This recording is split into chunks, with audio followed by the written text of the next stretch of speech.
Salut les amis, c'est Baptiste. Aujourd'hui on se retrouve pour le coronavirus encore en actualité avec des mesures prises par le Premier ministre aujourd'hui à la suite de son discours. Donc il a dit que les écoles allaient reprendre, les écoles primaires, et qu'on allait attendre pour rouvrir les lycées professionnels, lycées et collèges. Pour, voilà, et les crèches aussi vont reprendre leurs activités. Je trouve ça déjà pas très intelligent de la part du Premier ministre de faire reprendre les enfants là, tout simplement. Parce que malheureusement, on peut pas savoir ce qui peut se passer. On va pas avoir peut-être les.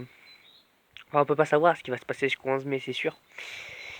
Après, je demande aussi aux journalistes, aux médias, les paparazzis comme on les appelle, de laisser travailler le gouvernement, de laisser travailler le président de la République, le Premier ministre, euh, toute l'équipe qui a autour du Premier ministre, de se taire un peu parce que c'est à cause des gens comme vous, les journalistes, malheureusement, qu'on débloque, qu'on débloque sur n'importe quoi, après tout on fait n'importe quoi. Donc le Premier ministre a dit aussi que toute personne qui aura été en contact avec une personne euh, qui a qui se dit avoir des symptômes du Covid-19 sera testée et mise en quarantaine directe. Ça, je pense que c'est une bonne idée parce que tout simplement, il faut protéger tout le monde. Il faut protéger absolument tout le monde, en commençant par faire des tests. Alors on va bien sûr pas tester toute la population française, ça sera vraiment... c'est même pas, faut même pas y penser ça. Je suis d'accord avec ça. Mais je veux dire, ce qu'il faut penser, je pense qu'il faut déjà commencer à respecter, continuer à respecter les règles au moins jusqu'au 11 mai pour être sûr de pouvoir sortir à la fin. Et là on verra si ça s'est arrangé ou pas. Essayez même, moi si je peux vous donner un conseil. Donner un conseil. J'ai juste un conseil, hein. Je sais pas si ça sera un bon conseil pour vous ou un mauvais conseil. Mais moi je vous dis, le marché, il faut que ça se cesse ça. Il faut que ça se cesse, il faut qu'on arrête. À un moment donné, dans les grandes villes, que ce soit les marchés, dans les campagnes, bon, il y a 700, 800 habitants, les marchés peuvent continuer, bon, voilà, en mettant les distances. Mais les grandes villes, il faut arrêter les marchés. Voilà, je peux donner un conseil aux maires, dans les villes. Pour moi, il faut abandonner les marchés et reprendre plus tard parce que voilà, malheureusement, si on enlève ça, peut-être que ça pourra aider aussi. Et il faut aussi penser aussi à tout ce qui est le confinement. Avoir, il faut que les gens ils restent chez eux. Il faut qu'ils essayent. Bon, je sais que bon, il y en a, ils ont du mal. Je sais que là, pour ceux qui habitent en appartement, c'est pas facile. Ils retardent le 11 mai. Mais de toute façon, le 11 mai, je veux pas casser l'ambiance, mais ça sera déconfinement région par région. Ça, il a clairement dit. Il a clairement dit que ça allait être un déconfinement région par région. Je veux pas enflammer tout le monde, mais je veux dire, voilà, le Premier ministre, je pense qu'il a un peu raison là-dessus, parce que il est en train de se dire, il faut qu'on rattrape ce qu'on n'a pas fait de bien. Et ça, c'est tout à fait normal, parce que je pense que le gouvernement a fait des grosses ratures, clairement. Ils ont fait des grosses ratures, commençant par le président de la République et le Premier ministre.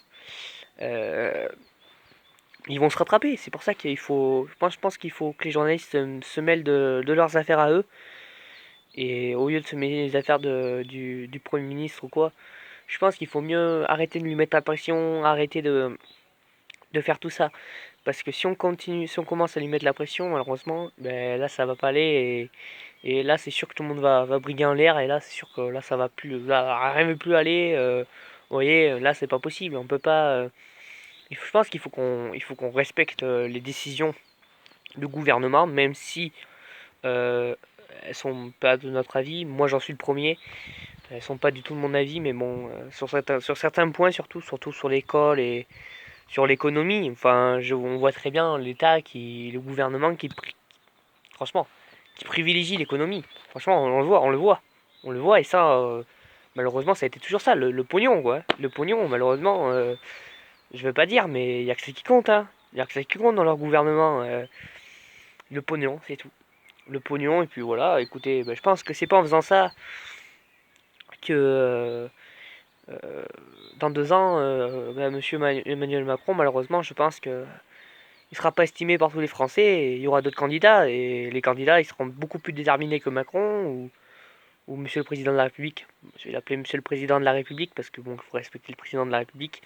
Je pense que Monsieur Macron, dans 2 ans, il peut dire au revoir à un deuxième mandat de présidentiel, hein, je pense, hein, parce que avec ce qu'il fait, c'est vrai que c'est pas terrible. Mais je pense qu'il faut le laisser finir son mandat déjà, et à voir derrière s'il gère la fin de mandat, à voir si il y aura plein de choses à voir. C'est des trucs politiques, mais je veux dire, faudra voir ça parce que justement, en voyant ça, on va voir justement après si vraiment il est capable d'assurer un deuxième mandat. Mais ça, il va le voir tout seul, hein. Ça se trouve, il va faire comme François Hollande. Il va dire non, mais je me représente pas parce que ça a été trop la merde et tout. Écoutez, si pour lui, il n'est pas capable de se représenter, il n'est pas capable de se représenter. Si après, il se dit ah, mais peut-être que bon, je peux essayer et tout. Bah écoutez, si les Français l'accordent sa chance, il accorde sa chance. C'est tout. Mais moi, sachez que moi, dans 2 ans, voilà, dans 2 ans, j'aurai 18 ans. Mais j'ai 18 ans cet été. Même pas dit, j'aurais 19 ans, vous voyez. J'aurais 19 ans, je serai majeur, je pourrais voter. Et pour l'instant, ce que je vois, euh, ça me donne pas envie de voter pour lui, quoi. Ça me donne pas envie de voter pour lui. Et on a tous nos votes, hein. On a tous nos idées pour qui on va voter. Moi, j'en parle pas parce que bon, non, on peut pas en parler. On peut pas en parler, même que tu votes, si tu votes Le Pen, tu votes Fillon, tu votes machin, tu votes truc. Moi, pour moi, si un candidat passe, ça sera peut-être faudrait vraiment trouver quelqu'un en fait. Faut s'inspirer des grands hommes d'État qu'il y a eu pendant la France, pendant la présidentielle, pardon. Il y a eu beaucoup de candidats qui ont inspiré, pardon, de beaucoup de personnes qui n'ont pas réussi à leur venir à leur venir à la cheville. Alors moi, moi je vais m'inspirer des gens, c'est sûr. On veut s'inspirer tous des gens. Si on fait de la politique, on veut tous s'inspirer des gens. Mais sachez que il faut avoir aussi quelque chose dans la tête, et on l'a peut-être pas tous. Même moi le premier. Vous voyez, moi peut-être que j'irai dans la tête, hein. Moi je sais que j'irai dans la tête, que peut-être que j'ai pas des grosses idées pour faire de la politique. J'aimerais bien en faire franchement, mais c'est pas. Vous voyez, pour l'instant c'est pas mon. Pour l'instant c'est pas mon sort.